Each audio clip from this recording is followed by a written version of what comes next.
The trade war between the United States and China is entering a new and more uncertain phase. Just as the Chinese Communist Party prepares to give President Xi Jinping an unprecedented third term as Supreme Leader. On the eve of the CCP's twice-a-decade Congress, which meets this week, tough new US government sanctions on the world's top semiconductor equipment suppliers came into force. The move represents a significant escalation in the trade war that has been waged since before the global pandemic. The semiconductor is the foundational technology of the information age. Right now, the US thinks it is 3 technology generations ahead of China, and it wants to keep it that way. In the first phase of the trade war, the US government mainly focused on curbing the activities of one major Chinese company, Huawei. Such was Huawei's importance that the ripple effects contributed to a devastating semiconductor crisis affecting several major industries up to this day.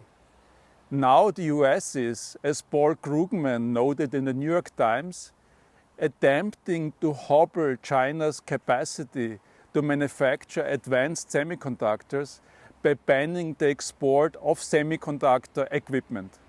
Not only that, the US is barring any US scientist or engineer from helping China make chips without official approval. In other words, the new US sanctions are not simply a rerun of the action against Huawei. And the ripple effects are likely to be a lot bigger than they were in the first phase of the trade war. So given China's central role in the supply chains of so many companies, what does this mean for CEOs and their chief procurement officers? What should they do now? The chances are that CEOs and CPOs are already reviewing their options concerning China. The country's status as the go-to place for low-cost labor has been declining for some time as wages have risen in the industrial heartlands. As a result, many CEOs have been proactively diversifying their supply chains, turning to other Asian countries such as Vietnam, Malaysia and Indonesia. What their reviews will tell them is that there's no quick fix. China has been a critical part of the corporate supply chains for the last 2 decades, ever since it joined the World Trade Organization in 2001. There is no easy way to unpick the past.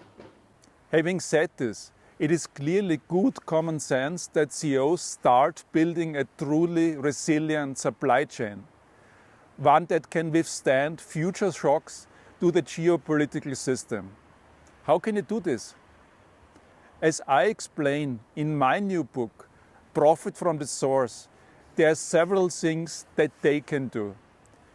As a priority, CEOs should establish a risk monitoring capability, creating a team of procurement super forecasters equipped with the latest AI-powered sensing technology.